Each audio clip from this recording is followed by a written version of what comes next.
place there. I'm playing in that game, so I mean, nothing really handed to them at any point. So we'll have to see if they can. What happens if they get a couple of circles? If they get a little bit of luck. Meanwhile, PMA looks like Nine Holy going to come to the south side of Pachinki here, playing from the farmhouse. Shen up on top of the church. So PMA pulling out of this fight with Four Horsemen. Even though they won it last time, it did end up costing them 2 players. So maybe discretion being the better part of valor here.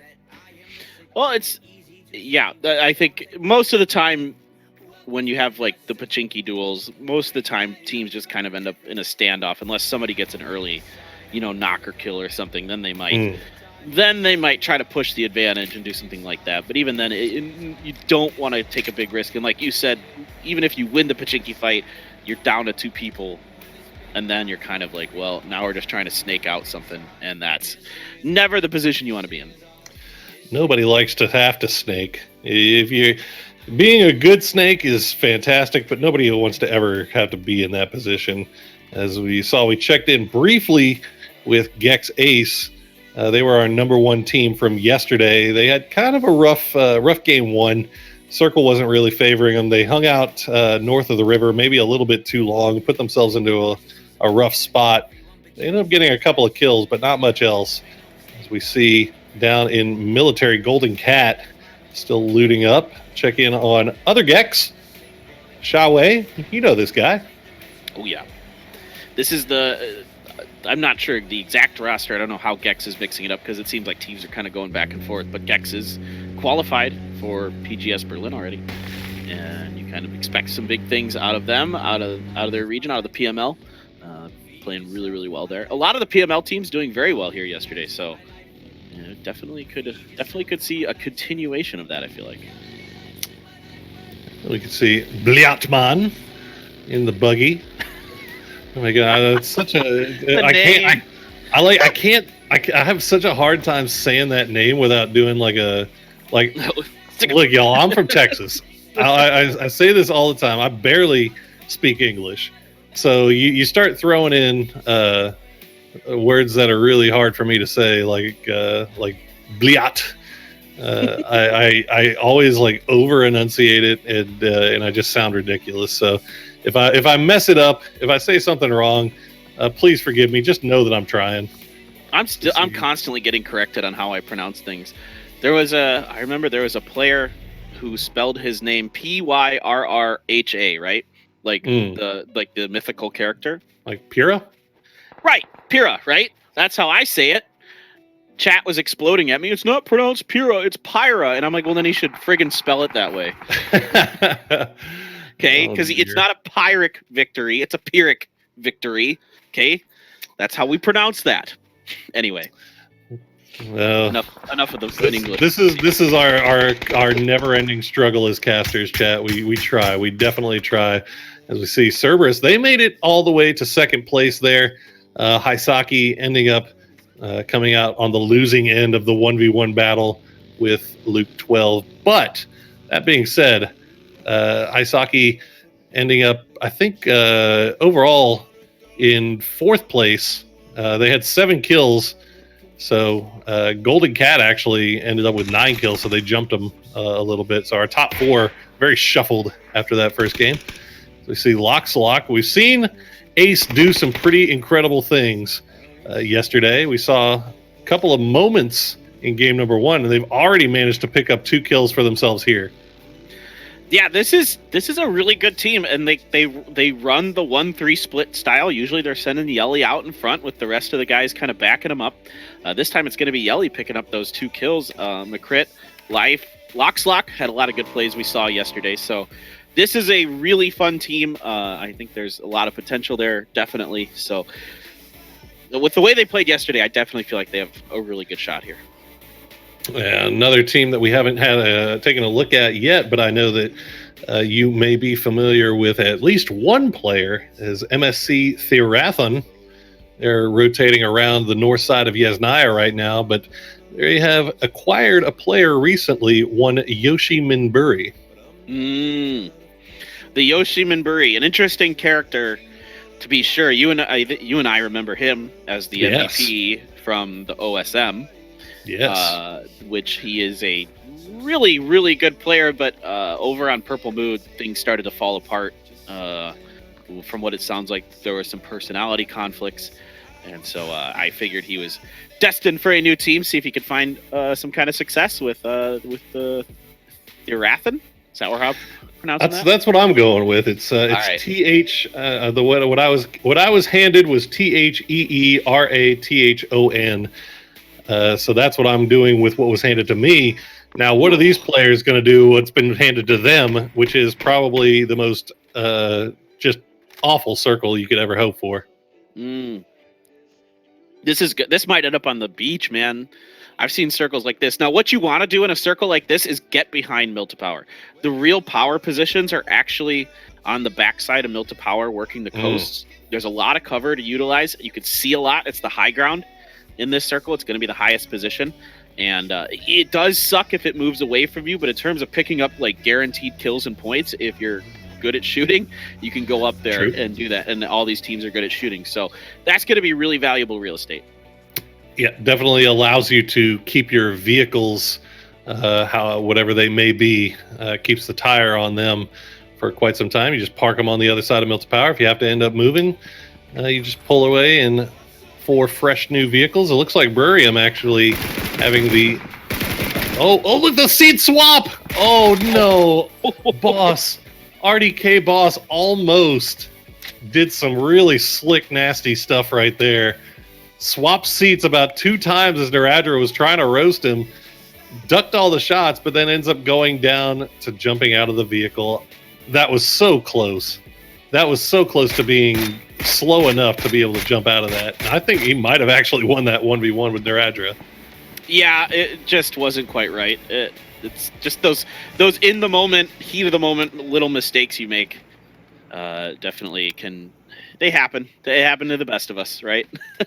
It was almost so clean here, as we see Naradra still working that cliffside edge that we were talking about. The rest of Burium just in the yellows, holding compounds just to the south of that, which is fine. Yes, losing KJ and UKL early. So Sadie's, after having a fantastic, phenomenal day 1, things have started off a little rough and rugged for them. Here in day 2 is Arbiter and Yuri now trying to hold off the push here from QC 4 Horsemen. Working the ditches, the trenches, these new trenches. I think this is what replaced our ditch of fun here in 2.0. Is look at this. Sadie's going to turn alive here. They're going to find Jayers early on. They're going to find a second one in Job Jab, and now they're going to find 3 and 4 Horsemen. Just gets absolutely taken to school by the duo of Arbiter and Yuri. Wow. The 4 Horsemen having a tough time getting it going here today, getting blown up in Pachinki in the first game. Now they get blown up in a trench here in the second game. Not what you would want to see from them for sure. Let's see where we go next. I'm not sure. Did Gabru get taken down here? I'm not exactly sure if QC was able to fully clean that. I don't think so. I think I see a few of them still alive to the north there. But QC is now, they're getting roasted. This is the part when this is what stinks.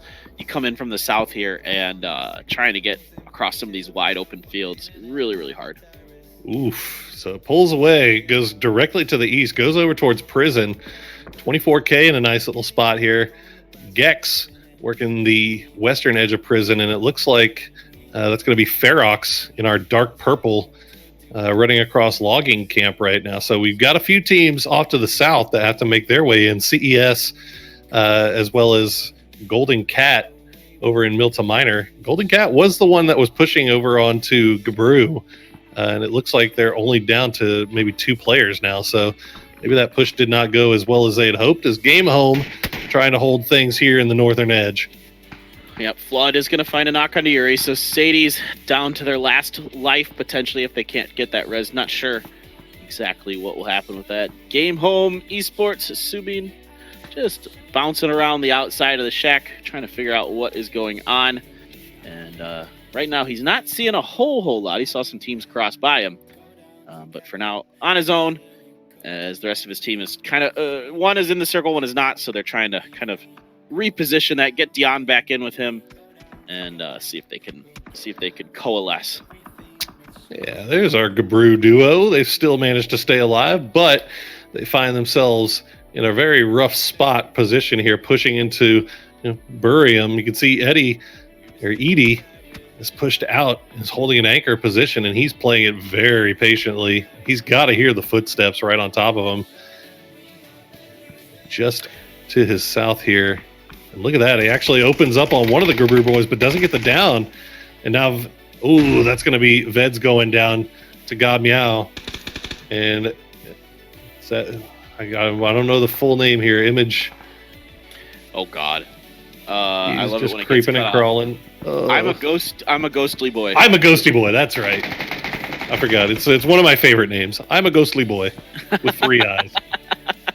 Well, very exciting. Unfortunately for them, they run into the buzzsaw that is Buriram United and get torn to shreds. Only one member left for PMA. They have a kill.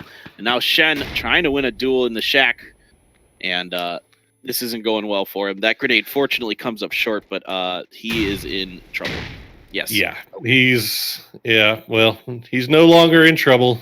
He's now waiting in the lobby for the next game to pop off as PMA goes down early again.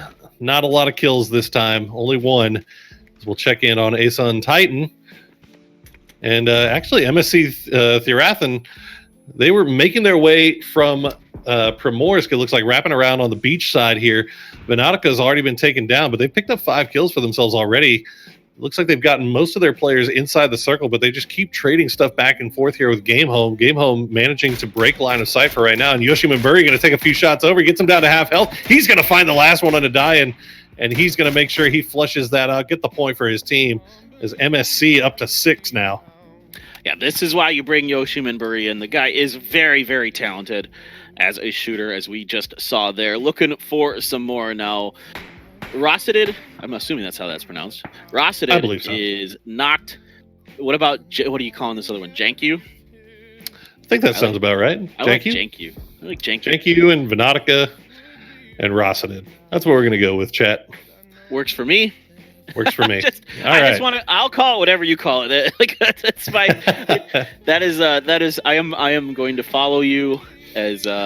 By the way, players, if during VOD review you hear us pronounce your name completely wrong, feel free to shoot a DM to either myself or Paper Thin, and we will make sure that we get that S right tomorrow. Because we don't want to say your name wrong. We really don't. We want to get it right. But it's not always that easy here, as we see Mao-Ye trying to find a flanker, and oh no, he's going to get roasted by Kane. Asun Titan showing a little bit of spark of life here in day number 2 after having a forgettable day number 1. Finishing with 19 points in day number 1. They look like they might be turning things on here today, although they did have 0 points in day 1 or game 1. So maybe this will be the game. Maybe this will be the game. There we go. Yeah, maybe. Gex hasn't found a kill yet. They do have a knock that is out in the blue, so I think that one's donezo indeed. Chaiwei is going to pick that up. Leo, of course, very, very good player for Gex as well. Still up on his feet for them as they are trying to push in the battle around the edge of the prison. This is Fury. They have 1 kill. They're going up against 24K. And like you said, 24K, not the greatest of days yesterday. Our Mongolia team, we're looking to see if they can maybe right the ship a bit here. Yeah, they've shown themselves to be capable survivors. They haven't yet really shown themselves to be capable fighters. And so that's what we're looking for here. Is Bio going to push over the top here? Ezo, Luke 12 is just waiting, looking, seeing if he can spot anything, pre-firing away with the M4. Flood going to have to pull back after getting helping Nick. Actually, no, it's 2 kills already. Yeah, Nick's on. I'm getting my Aussies mixed up, okay? I actually almost did the exact same thing.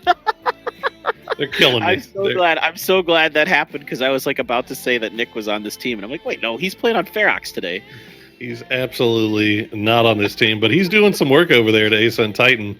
on the south side of this circle as we check back with Gex. Looks like their duo has managed to survive the push from the ASUN duo, as ASUN is now fully engrossed with Ferox, while Golden Cat, sure where they are. They're dead. That's where they are, in the ground. Okay. They're in the lobby. All right. Well, that's where they are. You can see where the circles popped. We're going all hills all the time. Looks like Canaxi from Buriram has managed to make his way in, and he's got the rest of his squad, and they're all holding down MSC Thurathan. We'll have to see how Thurathan decides to get into this circle. You can see they're just laying down shots, sending shots down range. Already with 7 kills, although Venatica and Yoshimin Buri definitely holding on to those, the most of those. Yeah, this is hard. This is hard here for MSC. Even though there's only 3 members of Buriram up there, the circle's coming. Goodbye, 24K. Gex is going to come help, but now Fury's pushing up the hill. Still 3 strong, but a lot of damage. Chaiwei very hurt, though, as well. He's got to be careful if Ferox sees him here. He kind of knows that somebody's coming. The first aid does come in, but now Chaiwei... no, there it is. Never mind, there it is. Head kick does get him. And now you wonder if Ferox will push right into Fury. But right now we're going to check on MSC Thurathan. Can they get over here? They've managed to get a couple. They're sending it. Canaxi is in a very dangerous position right now as downs have come through on the backup gang. Edie, you can see, has been taken down by CES. So Buriram getting pushed from multiple angles right now, and it's making it pretty much impossible for them to gatekeep MSC. Yeah, they bit off a little bit more than they could chew here. Buriram is so good, so talented as a team, but when you get sandwiched between 2 teams, including a very good MSC team with a lot of strong players on it as well, it becomes a challenge. Godmeow is going to go down. Now it is just up to Edie here. He is fending off, and that is... Who the heck just got Edie there? Or excuse me, no, that wasn't Edie. Oh, it was Jankyu who got Tycon. Excuse me, Edie's okay. He's going to go right for that corpse. Yeah, he's going to see if he can maybe find a couple more smokes, throw it back down onto Naradra, see if he can maybe get this res. Meanwhile, Flood looks like is on his belly, making his way closer and closer here to Ferox. Nick going to get the down onto Naradra. Not sure how that happened. They're on complete opposite sides of the map here. As the smokes are down, you can see the push coming through, but Fury is waiting and ready. Well, a little bit of a pause here. Head kick going to be the first one to go down to Flood. He's going to get the down. He's going to get the wipe. Nico's now hiding behind a tree. He's going to get spotted out by Ronan, and that is quick and efficient stuff coming out of Fury Australia, as Nick 101 is now the last player up for Ferox. This team is really, really good, and again, normally you're seeing Waika Kamukau instead of Luke 12. Doesn't matter. Both of those players are nuts. For my money, the 2 best players in Australia, just absolutely insane. Of course, Luke 12 typically playing with shoot to kill, but these days that little Northern American squad. Yeah, shoot to kill has a little bit of a break for a while, unfortunately for them, and so nice to see. We Luke won't 12. talk about that. I'm not trying to rub it in. Not a lot. Not a lot. Well, rather than talking about those that aren't here, let's talk about those that still are. Is Luke 12 going to spot out Yoshimin Buri from way downfield, get that opening down? Not sure if he's able to flush it out yet. The shot's coming through. Nick 101 going to try to send some down onto MSC Thurathan as well. Gets him low. Takes a lot of blue damage. He's down to 18 HP. He's going to spot out Fury. He's just causing problems for both of these teams right now, as Nick just staying alive, and nope, Janky is going to put it into that. Yeah, Janky very much. He's taking Nick down. Nick doing a good job. Nick doing a good job. Getting third place there for Ferox and picking up a few kills. MSC versus Fury. This is going to be a really interesting battle. Thailand versus Australia. Who is going to come out? Yoshimin Buri does get revived. So you've still got your ace player for MSC. And then you've also got the ace here for Fury, Luke 12. Luke trying to do the wrap here. He's going to spot out Janku, land a few shots here, and getting a little bit of lag, and it doesn't look like he was able to get the kill, but look at the rest of MSC pushing forward. Janku going to return some fire, get Luke down to below half, as it's actually fortunate that Luke was on the move there, as he was getting hard pushed by Rosidid and Yoshimanburi. They have the grenades out. Flood gets taken to half health as well. So MSC landing their shots right now. Both of these teams right where they need to be as far as shooting is concerned. And Yoshi going to take Ronan so low, as right now it seems like Therathan is winning the fights, the gunfights. They're landing their shots, but Fury not giving up just yet. Ronan just missing with that AWM. If he could have landed that, that would have opened up a ton of space, because then it's a 1v1 for Luke 12. Otherwise, Luke 12 has to worry about Yoshimanburi as well coming up over that hill. Grenades are going to push him back. Doesn't seem real interested in getting too much further forward. Of course, the circle's going to make his decision a little easier in that regard. But he has plenty of smokes left, does Luke. Ooh, good shot. These are smart positioning coming out from both of these teams here. Luke 12 being forced to push back here a little bit because of from his flank spot because of Rosidid. But Rosidid now maybe finding himself stuck at range because he's getting shot at from both Ronan and Flood. Yoshimanburi and Janku managed to make their way inside center circle. They're trying to come up over the top. They're going to find Luke, and Flood now going to have to pull off of this and see if he can reposition before he gets spotted out. Rosidid still alive. Now going to try to make the run. Flood, don't think he's got vision. He's going to have to run through the smoke. He's going to find the down, though. Good shots, and it's a 1v1 now between Flood and Yoshimanburi. This is a battle of heavyweights, a battle of titans. Yoshi peeking up over the side, Flood working the ridge line, trying to not re-peek the same spot twice. Yoshimanburi going to reposition, going to go downhill, downrange here. Flood has center circle, but Yoshimanburi has a lot of terrain to work around. If Flood peeks up over the side here, he exposes himself, but he's got to figure out where Yoshi's coming from. He's going to take the shot. It's going to land one. Oh, I don't know if he's going to be able to finish this. He can't quite get the angle. Now he's trying to reposition. There he's going to find it. Back-to-back wins.